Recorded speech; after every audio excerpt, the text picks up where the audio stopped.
Data store करना किसका मूल कार्य है? ठीक, मोनोक्रोम पहला ऑप्शन है, दूसरा है बायोमेट्रिक्स, तीसरा है सिस्टम यूनिट, चौथा है नन। ऑप्शनल क्वेश्चन पे ये पहली बात आप दिमाग में बैठा लीजिए कि जैसे वन वर्ड कोई क्वेश्चन आता है, उसका जो एक्यूरेट आंसर होगा क्वेश्चन का वो ऑप्शन में नहीं होगा। वो अगर ऑप्शन में वो नहीं दिया गया है तो उसके नजदीकी जो होगा वो करेक्ट आंसर आपका होता है। ठीक है, तो इसमें मोनोक्रोम क्या है? मोनोक्रोम मॉनिटर का एक टाइप है। मॉनिटर का एक टाइप है, वो मॉनिटर का टाइप है, वो प्रकार है जिसमें मॉनिटर सिर्फ ब्लैक एंड व्हाइट आपको इमेज दिखाता है, रंगीन नहीं दिखाता है, उसको हम कहते हैं मोनोक्रोम। ठीक है, दूसरा आपका बायोमेट्रिक्स। बायोमेट्रिक्स आपका क्या है? जिसपे आप फिंगर लगा के अपनी पहचान बताते हो, चाहे वो आधार से संबंधित हो, चाहे अटेंडेंस से संबंधित हो। ठीक, तीसरा सिस्टम यूनिट। डेटा कौन स्टोर करेगा? मॉनिटर तो करेगा नहीं, बायोमेट्रिक्स तो करेगा नहीं, करेगा क्या? System unit. सिस्टम यूनिट का मतलब हुआ आपका सीपीयू या कंप्यूटर, तो यहाँ पे हो जाएगा सिस्टम यूनिट पहले में। दूसरा है सबसे कॉमन संकेत देने वाली इनपुट डिवाइस है, पहला ट्रैक बॉल, दूसरा टच पैड, तीसरा टच स्क्रीन, चौथा माउस। इसमें कौन सा होगा?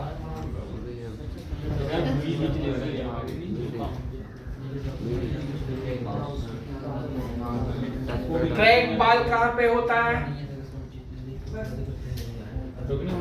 ट्रैक बॉल ये इनपुट डिवाइस में आता है, कहाँ पे इसका यूज होता है बताएंगे? इनपुट आपने पढ़ा हुआ है और नोट्स में थ्योरी लिखा हुआ है, लिखा है ना? इनपुट पढ़ाया भी जा चुका है। ट्रैक बॉल का कहाँ यूज होता है?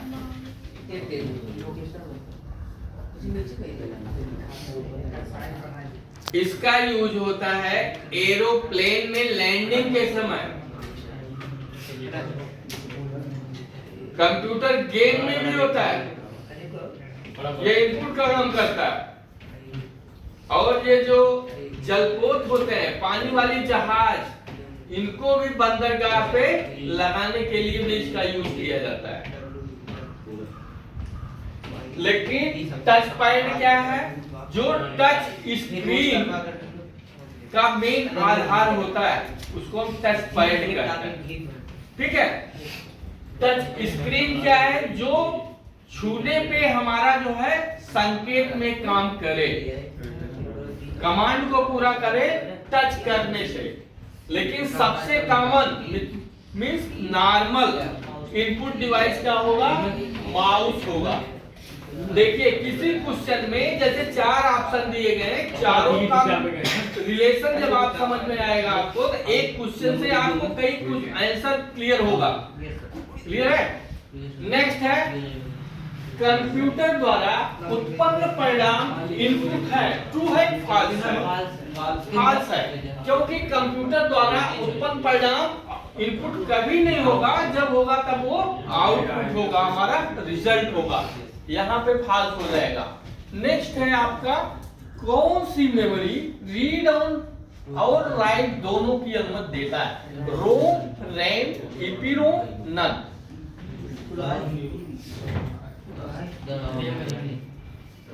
कौन सा होगा?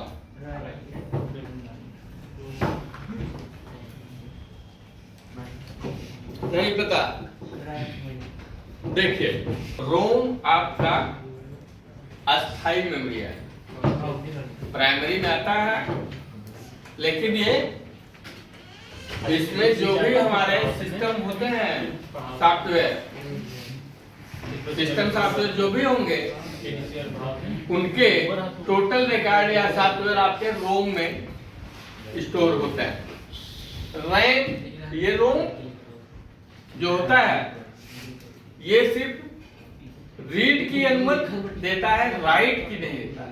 ये रैम जो है ये रीड एंड राइट दोनों की अनुमति देता है। ये वोलेटाइल है, इसको आप कह सकते हैं, क्या कहते हैं उसको, भुलक्कड़, या जिसके ऊपर आप कोई भरोसा न कर सकें। जब सिस्टम ऑन होगा तभी वो एक्टिव होती है। आप सिस्टम पे वो पूरा डाटा अपना भेज के रिलैक्स हो जाती है, भूल जाती है कि हमने क्या किया है क्या नहीं किया है। जैसे मान लीजिए कि आप एडोब पे या किसी प्रोग्राम पे कोई पेंटिंग बना रहे हैं, आधी आपने बना लिया, या कोई डॉक्यूमेंट लिख रहे हैं, आपने डॉक्यूमेंट को लिख के आधे पे कंप्लीट किया है, उसको सेव नहीं किया है। अगर सेव किया है तो तब वो हार्ड डिस्क को चली जाएगी, फिर आपको रिकॉर्ड मिल जाएगा। अगर सेव नहीं किया है, अब बीच में अगर बिजली, ये विद्युत सप्लाई बंद हो जाती है या बिजली चली जाती है तो उसका हमको कोई रिकॉर्ड नहीं मिलेगा। ठीक है, यही दोनों में अंतर है। तो रैम आपका रीड एंड राइट दोनों के लिए अनुमति देता है। नेक्स्ट है, इनमें से कौन सा डिवाइस चौथी पीढ़ी से संबंध रखता है? पहला ऑप्शन है आईसी, दूसरा है ट्रांजिस्टर, तीसरा है माइक्रो प्रोसेसर, चौथा है नल।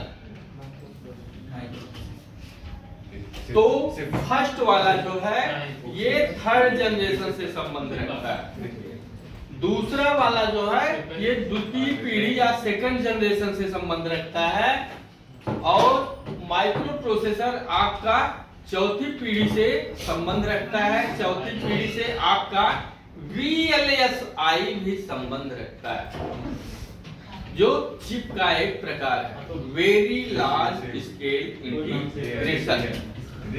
तो इसमें हो जाएगा आपका चौथी पीढ़ी संबंध रखने वाला डिवाइस माइक्रो प्रोसेसर। नेक्स्ट है, क्या कंप्यूटर नहीं कर सकता? क्या कंप्यूटर नहीं कर सकता? इनपुट नहीं कर सकता है, या आउटपुट नहीं कर सकता है, या प्रोसेस नहीं कर सकता है, या थॉट्स नहीं कर सकता है। चिंतन वो नहीं कर सकता है, सोच नहीं सकता है। ठीक है, इसमें थॉट्स हो जाएगा। नेक्स्ट है, बायोस किस प्रकार की डिवाइस है? Primary, secondary, territory, device storage नहीं है। चौथा ऑप्शन है डिवाइस स्टोरेज नहीं है। ये किस में आएगा आपका?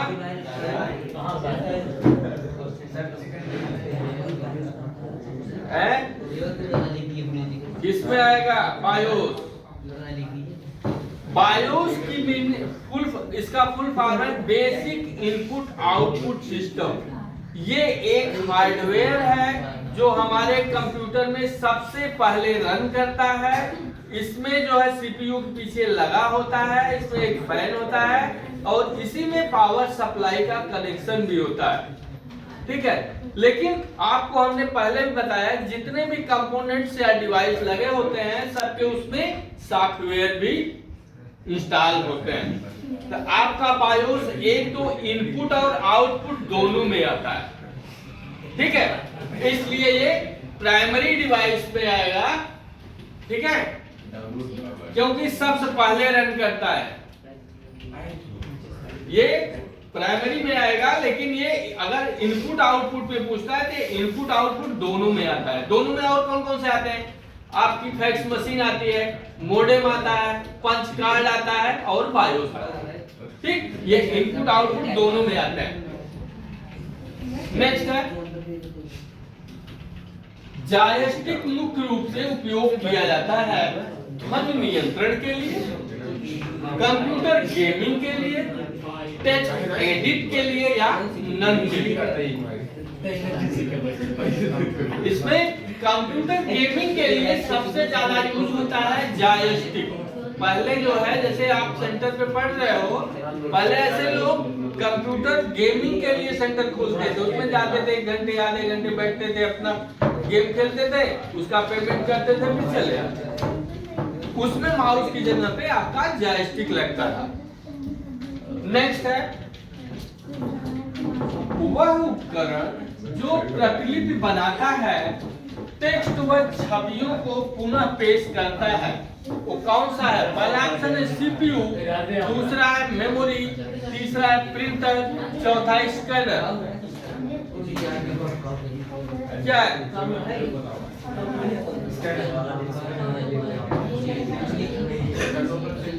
कमलेश, इसमें बताइए कौन सा आंसर होगा? क्वेश्चन नंबर 9, सीपीयू होगा या मेमोरी होगी या प्रिंटर होगा या स्कैनर होगा? स्कैनर होगा, क्योंकि जो भी डॉक्यूमेंट हमको जो है उसकी प्रतिलिपि बनाएगा, कॉपी बनाएगा, हम स्कैन करके फिर उसको कंप्यूटर में रख के उसकी प्रति बना लेते हैं। यहाँ पे हो जाएगा स्कैनर।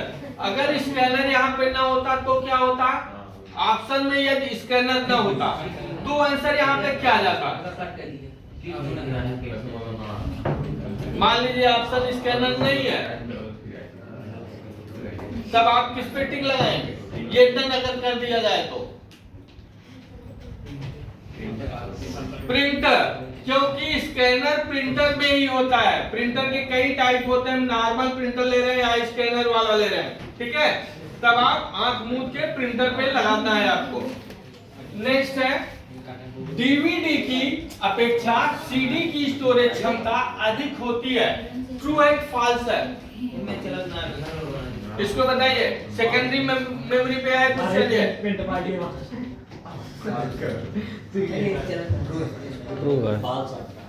फॉल्स है, क्योंकि डीवीडी की अपेक्षा सीडी की स्टोरेज क्षमता अधिक नहीं बल्कि कम होती है डीवीडी से। अब अगर स्टोरेज क्षमता किसी की कम हो ज्यादा होती तो है ब्लू रे डिस्क या पेन ड्राइव या हार्ड डिस्क, ठीक? इसलिए ये फॉल्स हो जाएगा। नेक्स्ट है सबसे तेज कंप्यूटर मेमोरी कौन सी है? Cash, RAM, register, HD? Register. अगर हम मान लीजिए ऑप्शन में आपका रजिस्टर नहीं है तो क्या होगा?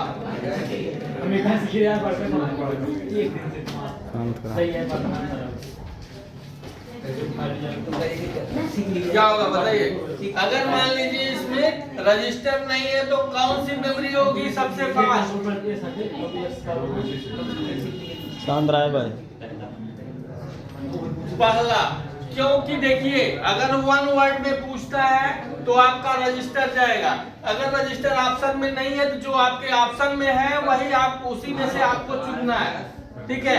तो रजिस्टर के बाद कौन सी सबसे फास्ट है? कैश है। साइज में सबसे छोटी है, स्पीड में सबसे अधिक है रजिस्टर, उसके बाद आपकी कैश बनती है। नेक्स्ट है प्रिंटर का कार्य डेटा स्टोर करना है, ट्रू है फॉल्स है? फॉल्स है, क्योंकि डेटा स्टोर करने का काम किसका है? स्टोरेज डिवाइस का। नेक्स्ट है बेहतरीन ग्राफिक्स के लिए प्रयोग होगा MS paint, printer, plotter, graphic chart. क्या होगा? ध्यान से बताइएगा, हवा मत बोलिएगा।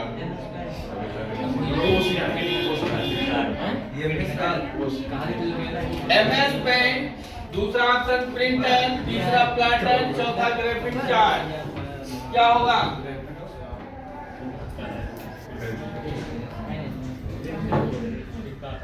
प्लाटर है, जिसमें आप बैनर पोस्टर छपवाते हो। जिस डिवाइस में बैनर पोस्टर छपता है वो भी एक प्रकार का आउटपुट डिवाइस है, या आप ये भी कह सकते हो प्रिंटर का बड़ा रूप है, ठीक है? तो प्लाटर से बेहतरीन कोई भी बेहतरीन ग्राफिक नहीं बन सकती, छप नहीं सकती इसमें, इसलिए हो जाएगा प्लाटर। नेक्स्ट है पहला कंप्यूटर जिसमें प्रोग्राम स्टोर किया गया कौन सा था? Ad set, ENIAC, mark first, UNIVAC. पहली बार किस कंप्यूटर में प्रोग्राम स्टोर किया गया, सॉफ्टवेयर?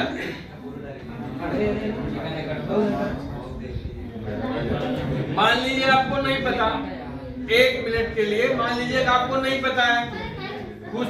आपको हमने बताया था क्वेश्चन का 2 पार्ट होता है, एक ऑप्शनल होता है, एक क्वेश्चन होता है। यदि क्वेश्चन नहीं समझ में आ रहा है तो हम ऑप्शन पे चलते हैं और ऑप्शन को देखते हैं कौन ऑप्शन किससे रिलेटेड है। जैसे यूनिवेक है, यूनिवेक फर्स्ट किसका है? प्रथम व्यावसायिक कंप्यूटर था।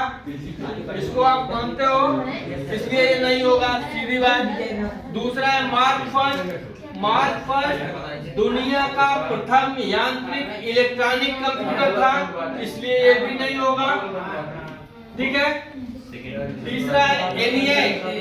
एनिएक जो है ये डिजिटल, मार्क फर्स्ट का अपडेट था जो डिजिटल और टेक्स्ट दोनों का अपडेट बनाया गया था, इसलिए ये भी नहीं होगा। अब बच रहा है आपका एडसेट। एडसेट वो कंप्यूटर था जिसमें प्रथम बार किसी सॉफ्टवेयर या प्रोग्राम को स्टोर किया गया था।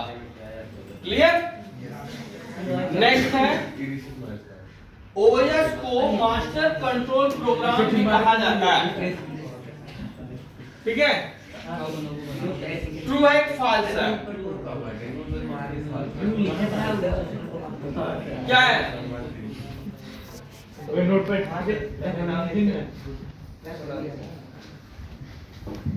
बताइए, फॉल्स है?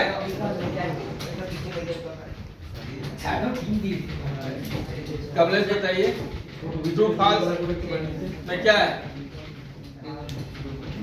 ट्रू है।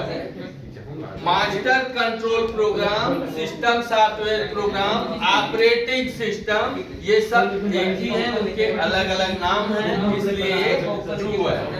नेक्स्ट है 1964 से लेके 1973, 1964 से लेके 1973 में कंप्यूटर की कौन सी पीढ़ी थी? Third generation. फर्स्ट जनरेशन में क्या बना था? प्रमुख डिवाइस क्या था फर्स्ट जनरेशन का?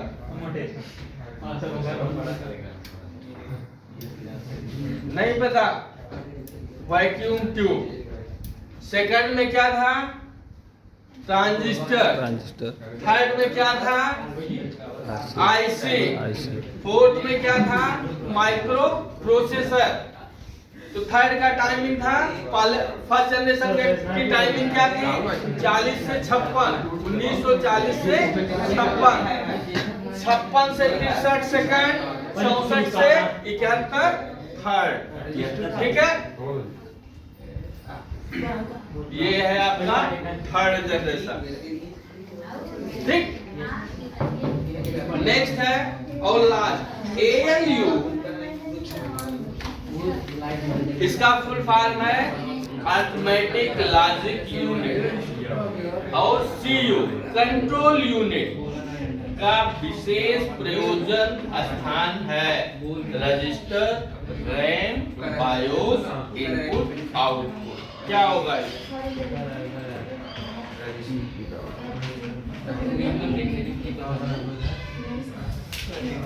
इसका? होगा रजिस्टर। रजिस्टर के आदेश पे ही कंट्रोल यूनिट उसको कंट्रोल करता है सॉफ्टवेयर के वर्क को। होगा काम कर दो। अब आप लोग खाली हो जाओ।